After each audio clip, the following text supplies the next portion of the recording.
Hello students. मैं doctor Poonam Chand, assistant professor in government college Abu road से। Students, जैसा कि हम हमारी श्रृंखला के रूप में यानी फाइनेंशियल अकाउंटिंग की जो स्टार्टिंग चैप्टर्स है उनके अंतर्गत हम स्टडी कर रहे थे खातों के प्रकार के बारे में। और खातों का जो प्रकार है उनमें हमारा जो सेकंड टाइप था यानी वास्तविक या वस्तुगत खाते, उनका हमने वर्गीकरण नहीं किया था, तो उसका वर्गीकरण हम यानी इस वीडियो में करते हैं। जैसा कि मैंने आप लोगों को बताया था, वास्तविक या वस्तुगत खाते के अंतर्गत हम उन वस्तुओं को सम्मिलित करते हैं जिनका व्यापार में क्रय विक्रय किया जाता है। और लेखा करने की दृष्टि से इस श्रेणी के खातों को निम्न दो भागों में बांटा जा सकता है, जिनमें पहला आता है माल खाता यानी गुड्स अकाउंट। और गुड्स अकाउंट जो है यानी माल से हम क्या समझते हैं इसके बारे में हम चर्चा करते हैं।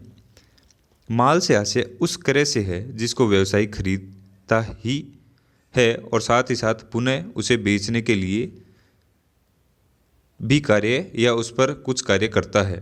अर्थात जिस वस्तु का व्यापारी प्रतिदिन क्रय विक्रय करके लाभ अर्जन करता है वह माल कहलाता है। यानी जिस वस्तु का वह क्रय विक्रय करता है और उसे लाभ अर्जन करता है उसे हम गुड्स की श्रेणी में सम्मिलित करते हैं। जैसे कागज़ के व्यापारी के लिए कागज़ माल है तथा कार स्कूटर बेचने वाले व्यापारी के लिए कार स्कूटर भी माल की परिभाषा में ही आते हैं।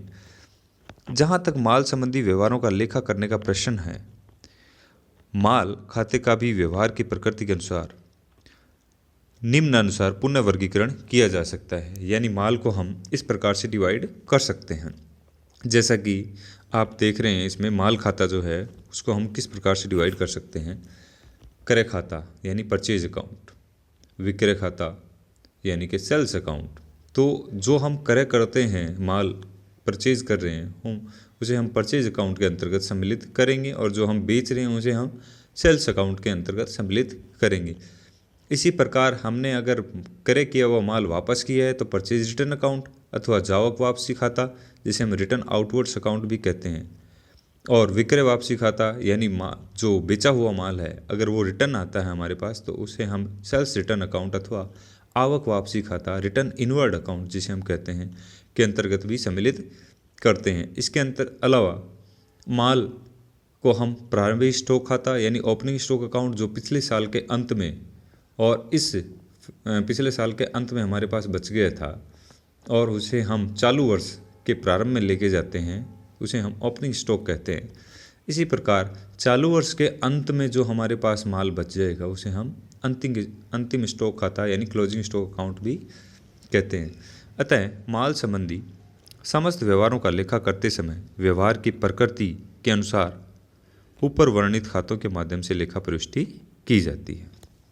अब हम बात करते हैं जो वास्तविक या वस्तुगत खाते थे जिनको हमने दो श्रेणियों में विभाजित किया था। उनमें है संपत्तियां जिसे हम असेट्स भी कहते हैं।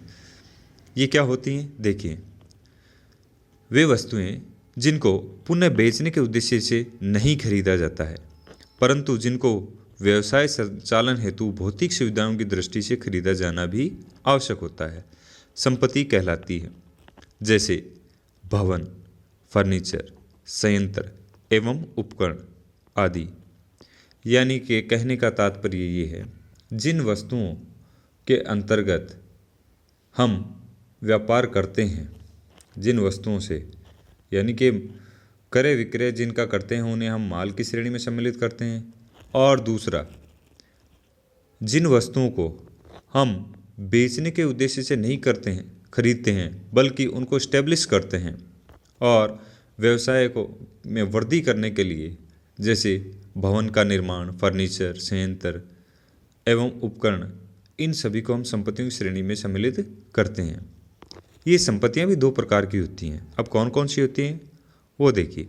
संपत्तियां यानी असेट्स, मूर्त या दृश्य संपत्तियां टेंजिबल असेट्स और अमूर्त या अदृश्य संपत्तियां इंटेंजिबल असेट्स।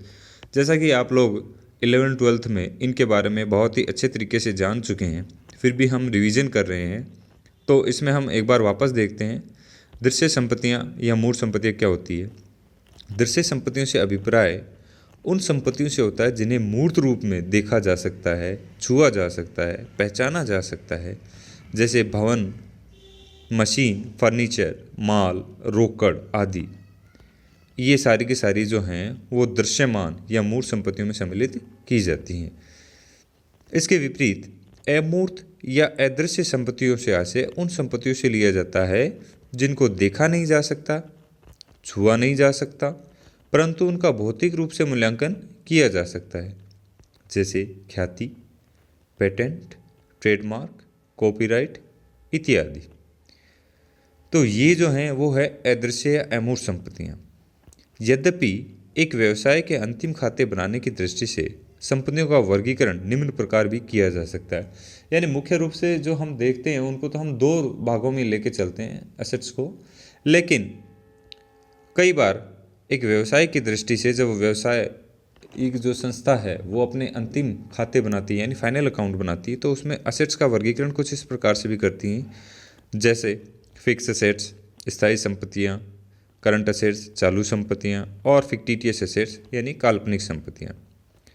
इस वर्गीकरण का प्रारंभिक लेखों की दृष्टि से विशेष महत्व नहीं है, इसलिए इस वर्गीकरण को विस्तार से अंतिम खातों के अध्याय में समझाया गया। यानी जहां हम फाइनल अकाउंट पढ़ेंगे उनमें हम आपको एक एग्जाम्पल के सहायता से इनके बारे में बताएंगे। तब तक के लिए आप सभी का धन्यवाद।